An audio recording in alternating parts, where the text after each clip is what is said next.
Hello guys, আজকে আমি তৈরি করব কিভাবে বাড়িতে খুব সহজেই ভ্যানিলা স্পঞ্জ কেক তৈরি করা যায়। চলো তা তোমাদের সাথে ভিডিওটা শুরু করা যাক। প্রথমে আমাদের প্রয়োজন হবে 1/3 কাপ পরিমাণ ময়দা। ময়দার ভিতরে আমরা দিয়ে দেবো বেকিং সোডা। বেকিং সোডাটা বেশি প্রয়োজন নেই, অল্প দিলেই হবে। এর ভিতরে আমরা দিয়ে দেবো বেকিং পাউডার। এরপর আমাদের প্রয়োজন হবে বাটার। 1/3 কাপ পরিমাণ আমরা এখানে বাটার নিয়েছি। যে কোনো মুদির দোকানে গিয়ে বাটারের কথা বললেই আপনাদেরকে দিয়ে দেবো। এরপর আমাদের বাটারটা ভালো করে মিক্স করতে হবে। বাটারটা যদি ভালোভাবে মিক্স না করা হয় তাহলে কেক স্বাদ হবে না, তাই আমাদেরকে ভালোভাবে মিক্স করে নিতে হবে। এখানে আমি ব্যবহার করেছি electric hand mix. Electric hand mix দিয়ে আপনারা সহজেই বাটারটা মিক্স করতে পারবেন। বাটারটা আমরা 5 থেকে 7 মিনিটের মতো মিক্স করব। মিক্স করতে করতে এটা একসময় সাদা হয়ে আসবে। যখন এটা সাদা হয়ে আসবে তখন এর ভিতরে আমাদের দিয়ে দিতে হবে চিনি। চিনিটা যে যার স্বাদ মতো দিয়ে দিতে পারেন। এখন আমরা বাটারের মধ্যে দিয়ে দিব চিনি। চিনিটা আমি আমার স্বাদ মতো ব্যবহার করেছি, আপনারা স্বাদ মতো ব্যবহার করবেন। চিনি দেওয়া হয়ে গেলে আমরা বাটারের মধ্যে চিনিটা মিক্স করে নেব।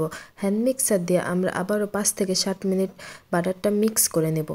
বাটারের সাথে যখন চিনিটা গলে যাবে, চিনির দানা দানা ভাবগুলো আর থাকবে না, তখন এর ভিতরে আমরা দিয়ে দেব ডিম। এখানে আমি 3টা ডিম দিয়ে দিয়েছি। একের পরে এক ডিমগুলো আমি ভেঙে দিচ্ছি। আপনারা এইভাবে ডিমগুলো দিয়ে দিবেন।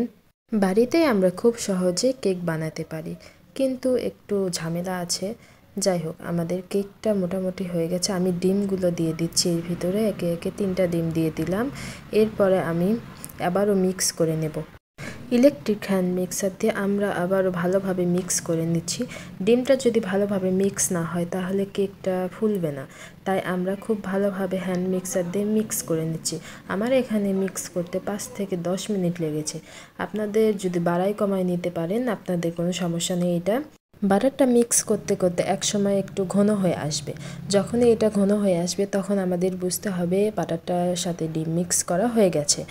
তখন আমরা বুঝতে পারবো কেকের জন্য ডিম এবং বাটার একদম রেডি আমাদের। এবার আমি এর মধ্যে দিয়ে দেব ভ্যানিলা ফ্লেভার। ভ্যানিলা ফ্লেভার আমি এখানে 4 থেকে 5 ফোঁটার মতো ব্যবহার করেছি।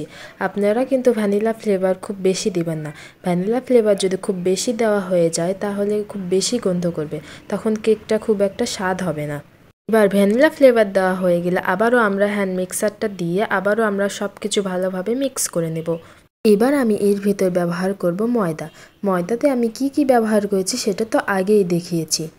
ময়দা দেওয়া হয়ে গেলে আবারও আমরা হ্যান্ড মিক্সার দিয়ে ভালোভাবে মিক্স করে নেব। আমরা সেই বাটারের মধ্যে এবার ময়দাগুলো ভালোভাবে মিক্স করে নিচ্ছি। এটাকে আমাদের ভালোভাবে মিক্স করে নিতে হবে। মিক্স না করলে এটা ভালোভাবে ফুলবে না। আমাদের ভালোভাবে মিক্স করে নেওয়া হয়ে গেছে। আপনারা দেখতেই পাচ্ছেন ডিম, আটা এবং বাটার সব কিছু ভালোভাবে মিক্স করা হয়ে গেছে। আমরা এখন একটা বাটি নেব। এখানে বাটিতে আমি তেলটা ব্রাশ করে দিচ্ছি। তেল যখন ব্রাশ হয়ে যাবে তখন আমরা এখানে এর ওপর একটা কাগজ দিয়ে দেব।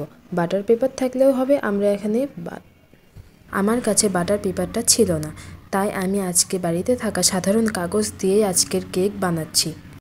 আমরা এখন বাটিতে কেকের মিশ্রণটা ঢেলে দেব। ঢেলে একটু ভালোভাবে ঘুরে ঘুরে বাড়িতে নেব, যাতে এটা চারিদিকে সমান হয়ে যায়। ভালোভাবে সমান না হলে কেকটা উঁচু নিচু হবে, তাই আমরা ভালোভাবে সমান করে নিচ্ছি। আজকে আমি কেকটা বানাবো ওভেনে। ওভেনে বানাতে গেলে আমাদেরকে প্রথমেই 5 মিনিট প্রিহিট দিতে হবে, তাই আমি ওভেনটা 5 মিনিট প্রিহিটে রেখে দিলাম।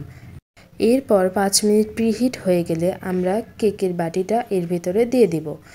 আপনারা চাইলে কেকটা চুলাতেও বানাতে পারেন। চুলাটা একটু ঝামেলা হয়, তাই আমি ওভেনে কেকটা বানাচ্ছি আজকে।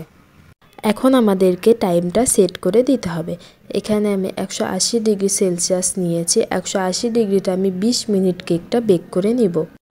20 মিনিট কেকটা বেক করে নিলে আজকে হয়ে যাবে ভ্যানিলা স্পঞ্জ কেক। আমার ভিডিওগুলো যদি ভালো লেগে থাকে তাহলে আপনারা লাইক, কমেন্ট এবং শেয়ার করবেন। এরপর আমাকে কমেন্ট করে জানাবেন আপনারা কি নতুন রেসিপি দেখতে চান, আমি সেই অনুযায়ী দেখাবো। এই যে আপনারা দেখতেই পাচ্ছেন কেকটা কত সুন্দর ফুলেছে।